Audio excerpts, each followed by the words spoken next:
Fine. कभी debug करना ना तो system.gc के अंदर F5 से अंदर जाना, उसके अंदर पूरा कोड लिखा होगा किस कंडीशन को चेक करके वो बेसिकली गार्बेज कलेक्शन रूटीन को इन्वोक करेगा या डिसाइड करता है नहीं इन्वोक करने का पूरा हाँ, जो भी ऐसे ऐसे ऑब्जेक्ट्स हैं जिनका कोई रेफरेंस वेरिएबल नहीं है वो एक तरह से आइसोलेशन में है, यूज ही नहीं हो रहा है, क्योंकि रेफरेंस वेरिएबल रहेगा तभी तो कोड में उसको वेरिएबल एक्सेस किया जा सकता है या मेथड इन्वोक किया जा सकता है, राइट। तो इसका मतलब ऑलरेडी वो समझ गया है कि आपने उसको छोड़ दिया है, उस ऑब्जेक्ट को नल पॉइंटर सॉरी उसको गार्बेज कलेक्शन के लिए छोड़ दिया है आपने, राइट। क्लियर है। टर्मिनेट कर देता हूं मैं fn प्लस 8,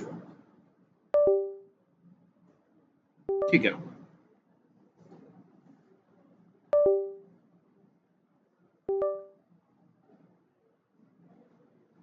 तो ये दोनों कंस्ट्रक्टर क्लियर हो गए, दोनों ओवरलोडेड कंस्ट्रक्टर क्लियर हो गए आपको, राइट।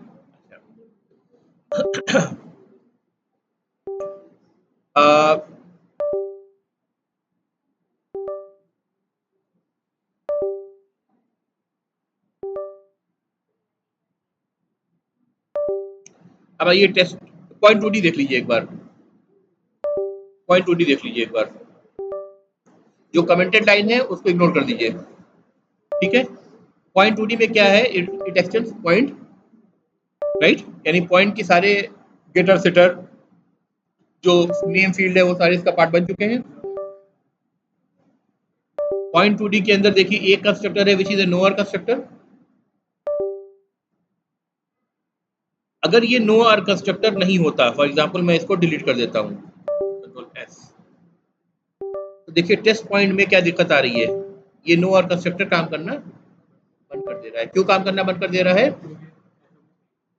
ऐसा कुछ है नहीं, लेकिन जब तक हमने पॉइंट 2D में एक भी कंस्ट्रक्टर अपनी तरफ से नहीं दिया था तब तक ये चलेगा आपका, क्योंकि रूल क्या बताया था आपको कि अगर आपने अपनी तरफ से किसी क्लास में कोई भी कंस्ट्रक्टर नहीं बनाया है तो कंपाइलर एक कंस्ट्रक्टर इंसर्ट करेगा बाइट कोड में, यहाँ पे आपको नजर नहीं आएगा जवाब, हाँ उसको हम क्या बोलते हैं, डिफॉल्ट कंस्ट्रक्टर। और डिफॉल्ट कंस्ट्रक्टर हमेशा नो आर कंस्ट्रक्टर होता है।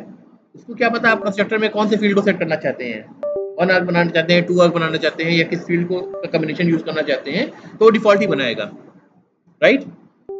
लेकिन अगर आपने एक भी कंस्ट्रक्टर बना दिया, जैसे 1 आर कंस्ट्रक्टर है जो काम कर रहा है, 2 आर कंस्ट्रक्टर है काम कर रहा है, 3 आर कंस्ट्रक्टर है काम कर रहा है, जब ये सारे कंस्ट्रक्टर में से एक भी कंस्ट्रक्टर भी आपने बना दिया,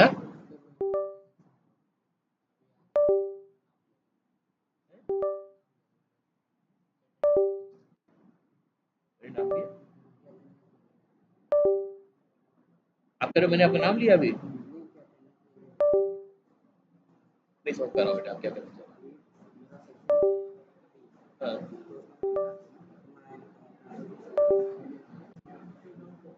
सेक्शन बी कब है, अगले उसमें है ना, है? अरे यार तुम्हारी सेक्शन बी की क्लास जो है सेकंड हाफ में है ना, हाँ तो अभी क्या कर रहे हो तुम,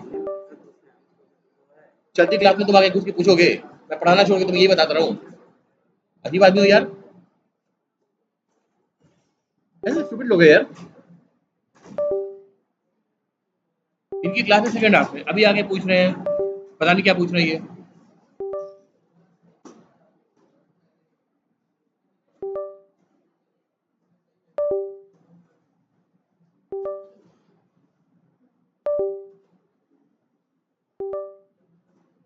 गैस कहाँ पे थे, पूरा फ्लो खराब कर देते हैं ऐसे गधे।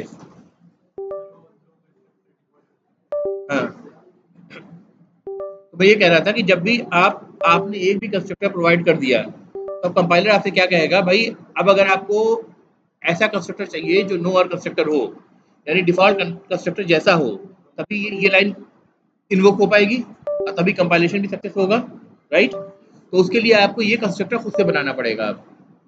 अब वो डिफॉल्ट बात नहीं रह गई, है ना।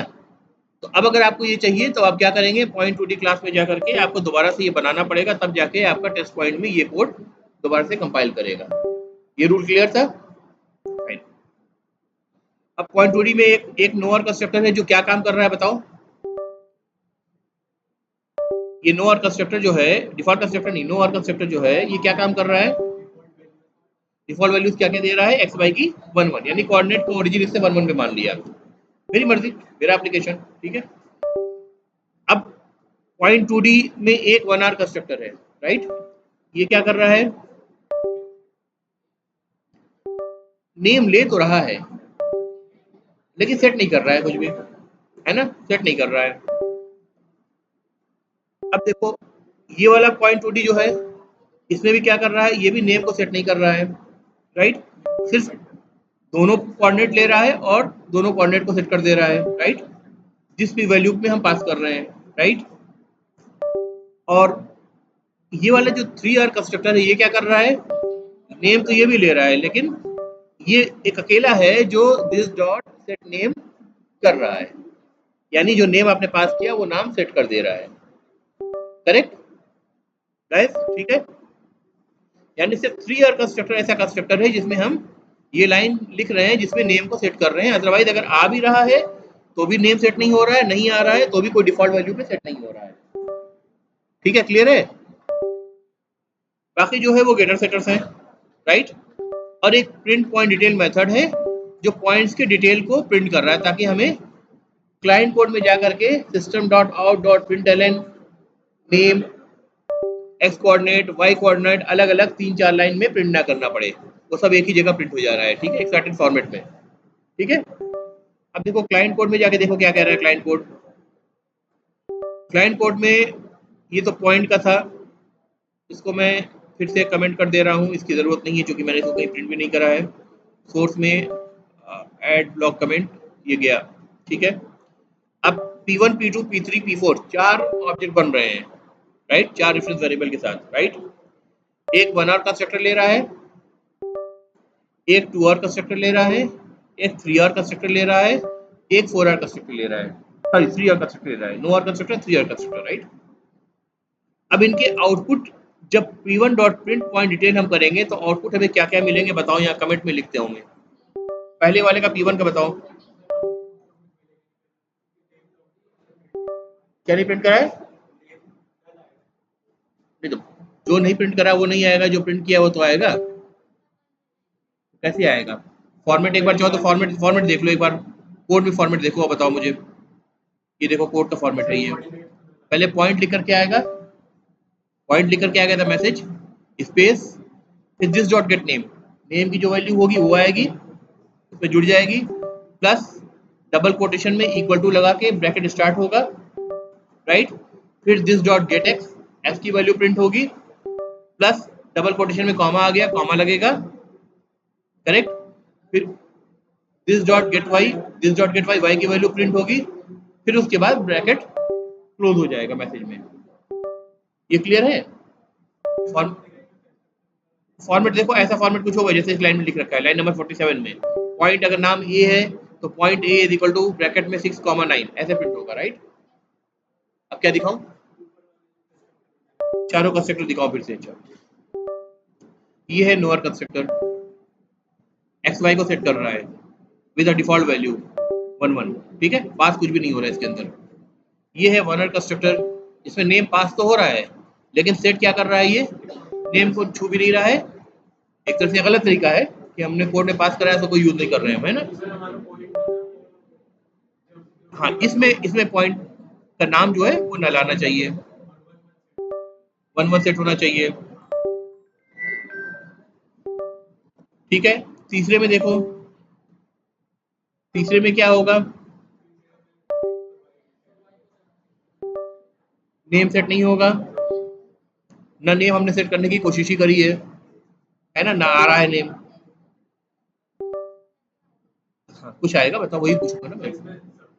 इसमें इसमें सब चीज सेट हो जाएगी, यानी जो चौथा तीसरा कंस्ट्रक्टर चौथा कंस्ट्रक्टर है 3R वाला, सिर्फ उसी में सारी वैल्यूज आपको मिलेंगी, राइट। अब कोड देखो टेस्ट पॉइंट का, आ जाओ भाई, ये देख के बताओ पहले का आउटपुट प्रिंट डिटेल में क्या आएगा बताओ? ऐसे प्रिंट हो जाएगा ना, पॉइंट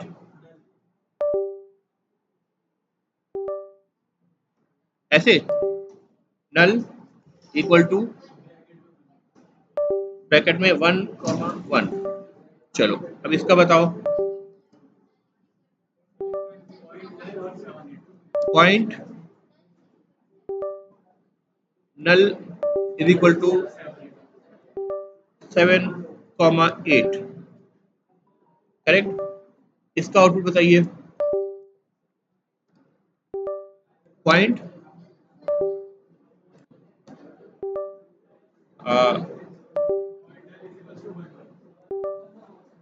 राइट 1,1। करेक्ट। अब बताइए। अच्छा, पॉइंट h इक्वल टू 6। यही आउटपुट एक्सेप्ट कर रहे हैं, राइट। चलो अब देख लेते हैं। इन तीनों में नल्ला लाना चाहिए। पहले दूसरे में 1,1 आएगा, इसमें वैल्यू आएगी, इसमें वैल्यू आएगी और h आएगा, राइट। सेम है।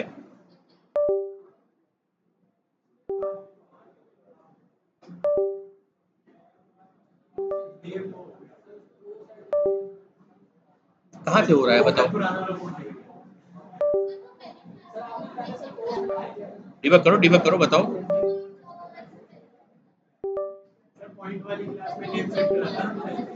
पॉइंट वाली क्लास में, पॉइंट वाली क्लास दिखाऊं? पॉइंट वाली क्लास देख लो।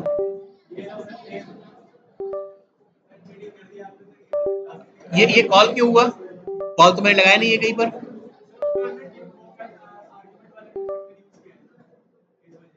कहाँ कंस्ट्रक्टर यूज किया है भाई? अगर ये भी है, ये कंस्ट्रक्टर में आया ना।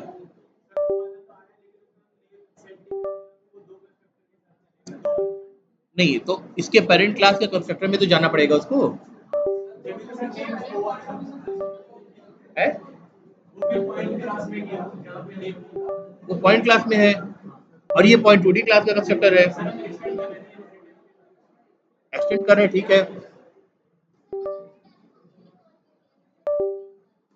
एक बार डीबग करके देख ले क्या हो रहा है। कहाँ लगा है डीबग पॉइंट बताओ। पहले वाले में लगा के एक ही को डीबग करके देखते हैं बस, ठीक है। ये ऑलरेडी लगा हुआ है यहाँ पर, राइट, है ना। डीबग पॉइंट लगा हुआ है ना। ये आपका ब्रेक पॉइंट लगा हुआ है। डीबग पॉइंट नहीं, ब्रेक पॉइंट बोलते हैं ना, ठीक है। चलो अब हम गए इसके अंदर, पहली लाइन के अंदर जा रहे हैं, ठीक है। इसके कंस्ट्रक्टर के अंदर जाते हैं। F5 किया, कहाँ पहुंचे? वन कंस्ट्रक्टर के अंदर आए। यहाँ कहीं क्या नेम सेट हो रहा है इस कंस्ट्रक्टर के अंदर? नहीं हो रहा है। क्या इस कंस्ट्रक्टर के अंदर से पेरेंट क्लास कंस्ट्रक्टर को कॉल किया जा रहा है? नहीं किया जा रहा है ना। देखो पहला स्टेटमेंट सेट एक्स जो है ना, दिस डॉट सेट एक्स है, उससे ही पहले मैं दोबारा से F5 कर रहा हूं। ये कहां पहुंच गया? पॉइंट क्लास के कंस्ट्रक्टर में पहुंच गया। क्यों पहुंचा? क्योंकि आपको एक रूल बताया था, बल्कि इनफैक्ट दो रूल आपको ध्यान रखना पड़ेगा। नहीं, एक रूल ये बताया था कि child object can not be created unless parent class object is ready.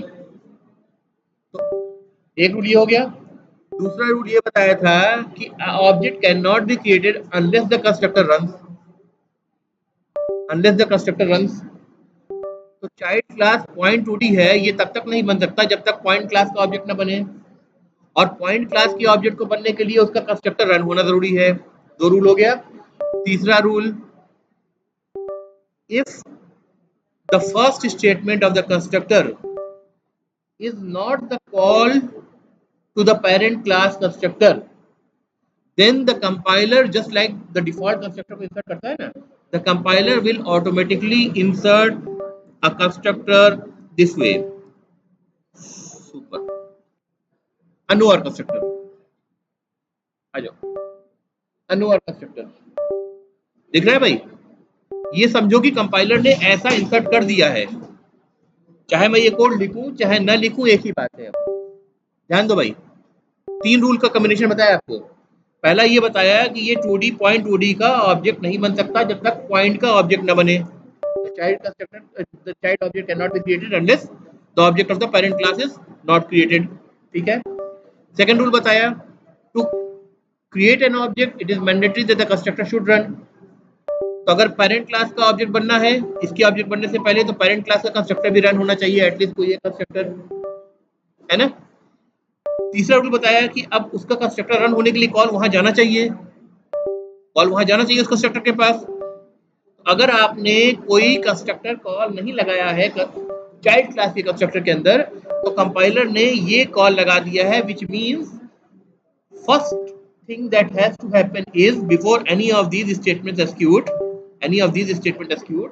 is that जैसे दिस सेल्फ को पॉइंट करता है, सुपर पेरेंट क्लास को पॉइंट करता है, उसका रेफरेंस वेरिएबल है, और दिस डॉट लगाएंगे तो क्या करेंगे, आप वेरिएबल या मेथड को एक्सेस कर रहे हैं। और अगर दिस या सुपर के साथ ब्रैकेट लगा रहे हैं, इसका मतलब आप कंस्ट्रक्टर के पास कॉल भेज रहे हैं। तो क्या कह रहे हैं, पेरेंट क्लास के नो आर्ग कंस्ट्रक्टर के पास आप कंट्रोल भेज रहे हैं, चाहे वो नो आर्ग कंस्ट्रक्टर रहा हो या डिफॉल्ट कंस्ट्रक्टर रहा हो।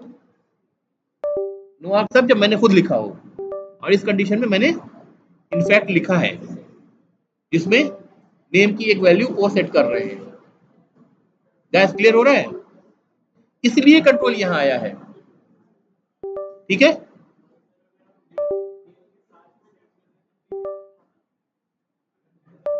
अगर नेम के साथ हम सेंड करना चाहते हैं तो हमें ये वाला कंस्ट्रक्टर कॉल करना पड़ता। हाँ, वो भी अभी करके दिखा दे रहा हूँ, वो भी करके दिखा रहा हूँ, रुको।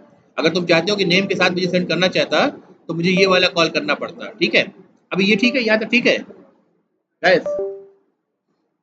फर्स्ट स्टेटमेंट अगर सुपर या दिस नहीं है किसी भी कंस्ट्रक्टर में, तो आप अज्यूम करो कि आपके कंपाइलर ने super with no argument constructor call लगा रखा है, अगर उसका कोई पेरेंट क्लास है तो, ठीक है। इनफैक्ट पेरेंट क्लास नहीं भी है तो भी आपको नॉर्मली वो चीज देखने को मिल जाएगी, ठीक है। वो मैं बताऊंगा आगे कैसे, ठीक है, करेक्ट, ठीक है, ठीक है। तो ये रूल सेट हो गया आपका कि the first statement to any constructor is a call to the parent class constructor. The first statement for any constructor is either the call to the parent class constructor or the call to any of the constructor of the same object. इन दोनों में से कोई एक होगी चीज, यानी ये line अगर आपको नहीं भी दिख रही है ना, तो आप समझ लेंगे यहाँ पे या तो दिस सुपर लगा है या फिर दिस ऐसे लगा हुआ है, इनमें से कुछ है, चाहे वो दिस नो आर का हो या 1 आर का हो 2 आर का हो, I don't want to get into this right now, ठीक है। करेक्ट है बात, नहीं गाइस, समझ में आ रहा है कि नहीं आ रहा है, आ रहा है ना। तो ये लाइन ऑलरेडी है, आप चाहे इसको लगाएं या जैसे मैंने लगा रखा है या नहीं लगाया है, ठीक है। अब जाते हैं पॉइंट क्लास में। पॉइंट क्लास में आने के बाद देखो आगे बढ़ रहे हैं हम, F6 से वो इनिशियलाइज हो जाएगा, राइट। ये जो दिस पॉइंटर है ये किसका पॉइंटर है बताओ, ये पॉइंट 2D के ऑब्जेक्ट का है, दिख रहा है पॉइंट 2D है ना, ये एड्रेस भी पॉइंट 2D के ऑब्जेक्ट का है, ठीक है, पॉइंट 2D का ऑब्जेक्ट बन रहा है, ठीक है। लेकिन इनिशियलाइज क्या हो रहा है, वेरिएबल वो इनिशियलाइज हो रहा है जो नेम में है, इसके पेरेंट क्लास में है, राइट, उसके कंस्ट्रक्टर के अंदर मौजूद है। क्लियर है ना, कंफ्यूजन तो नहीं है। अच्छा, दोबारा से एक बार रिकॉर्डिंग देख लें, ठीक है, फिर अगर दिक्कत हो तो फिर आ जाना मेरे पास। कोई भी स्टेटमेंट अगर तुम्हें लगे कि मैंने जो कहा है अगर गलत कहा है, तो उसको उसी जगह पे लेक्चर का रिकॉर्डिंग का जो कितने मिनट कितने सेकंड पे है ना, वो लेकर के आ जाना, मुझे वहां दिखा के करना कि सर ये बात समझ में नहीं आई है, ठीक है, ठीक है, उसको फिर से एक्सप्लेन कर देंगे। अब आप आगे बढ़े, देखो दिस नॉट नेम सेट हो गया, राइट। अब जाकर के नेक्स्ट स्टेटमेंट एक्सिक्यूट होंगे, यानी एक्स और वाई जो 0 0 दिख रहे हैं वो अब जाकर के इनिशियलाइज होंगे कहां से, पॉइंट 2D के 1 आर कंस्ट्रक्टर से, ठीक है, 1 1 हो गए, ठीक है। अब हमारा कंट्रोल वापस चला जाएगा यहाँ पर, है ये चलाऊं, इससे आगे बढ़ जाऊं, ये वाले चलाऊं, है चलो, पहला तो हो ही चुका जो होना था उसका, ठीक है। P4 में हम देखना चाह रहे हैं, राइट। इनका रिक्वेस्ट है भाई कि पॉइंट P4 में क्या हो रहा है वो बताइए आप, राइट। P4 में मैं जा रहा हूँ सीधे, ये स्टेटमेंट एक्सिक्यूट हो गया, ये स्टेटमेंट एक्सिक्यूट हो गया, यहाँ पे आके रुका मैं, ये चलना है अब।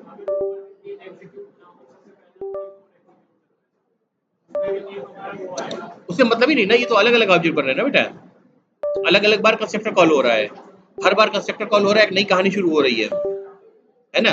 वो तो देखो P1 P2 P3 यहाँ बन गए तुम्हारे, इनकी वैल्यू इनिशियलाइज भी हो गई जिससे होनी थी, दिख रही है, करेक्ट गाइस, समझ में आ रही है बात।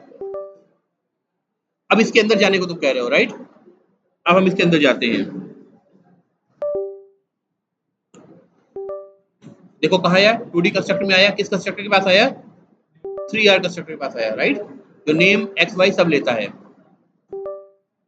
अब यहाँ पे क्या हो रहा है, यहाँ पे पेरेंट क्लास कंस्ट्रक्टर क्या होगा बाय डिफॉल्ट, क्या कोड लिखा होगा, सुपर एम्प्टी वाला, सुपर एम्प्टी वाला लिखा होगा, करेक्ट। और सुपर जो एम्प्टी वाला है उसमें क्या हो रहा है ये बताओ, उसमें ओ सेट हो जा रहा है, राइट, ओ सेट हो जा रहा है। अगर हम पहली line this dot set name पे आ जाए हम, जो अभी एक्सिक्यूट नहीं हुई है, तो ये पहली लाइन एक्सिक्यूट होने से पहले क्या एक्सिक्यूट हो गया होगा, सुपर नो आर हो गया होगा, तो वैल्यू क्या हो गई होगी, दिस डॉट नेम है, दिस वाले में, हाँ वो दिख रही है, राइट। ये तो नेम जो है, ये तो ये वाला फील्ड है ना, ये वाला जो नेम है ये है, इसकी वैल्यू एच है, राइट। जो रेफरेंस वेरिएबल हमें मिला है ऑब्जेक्ट का P4, वो यहाँ पे दिस नाम से मिला है ना, तो दिस की वैल्यू देखो वो बन गई है, इसका मतलब पेरेंट क्लास का कंस्ट्रक्टर नो और कंस्ट्रक्टर के पास कॉल चला गया, और यहाँ कहीं भी सुपर एम्प्टी पैरामीटर ये वाला कॉल नहीं है, राइट, यहाँ पे कोई भी सुपर ऐसा कॉल नहीं है, राइट, ठीक है। तो अगर उसमें गया है और वैल्यू ओ हो गई है, इसका मतलब कोई और कंस्ट्रक्टर कॉल भी नहीं है सुपर का, दिस का कॉल भी नहीं है कंस्ट्रक्टर का, तो ये ऑलरेडी इंसर्ट हो चुका होगा by the compiler in the byte code, यहाँ पे नहीं दिख रहा है, बाइट कोड में इंसर्ट हो चुका है, उसने वहां जाकर के ओ में इनिशियलाइज कर दिया है, क्लियर हो गई है। अब हम जब करेंगे दिस डॉट सेट नेम, तब क्या होगा, दोबारा से उस वैल्यू को हम चेंज करेंगे, नेम को दोबारा से नेम की वैल्यू को हम चेंज कर रहे हैं, यानी कंस्ट्रक्टर में कुछ और वैल्यू सेट हुई और हम उसको वैल्यू नया नाम देंगे, कौन सा देंगे, नेम में क्या आ रहा है देखो, ये देखो एच आ रहा है ना, एच आ रहा है, राइट। अब जो वैल्यू ये लाइन जब लाइन नंबर 30 एक्सिक्यूट हो चुकी होगी तो वैल्यू क्या होगी, ये दिस वाले नेम की वैल्यू क्या हो जाएगी, ओ की जगह एच हो जाएगी। भाई पिक्चर क्लियर मिल रही है ना, आगे बढ़ते हैं, देखो एच हो गई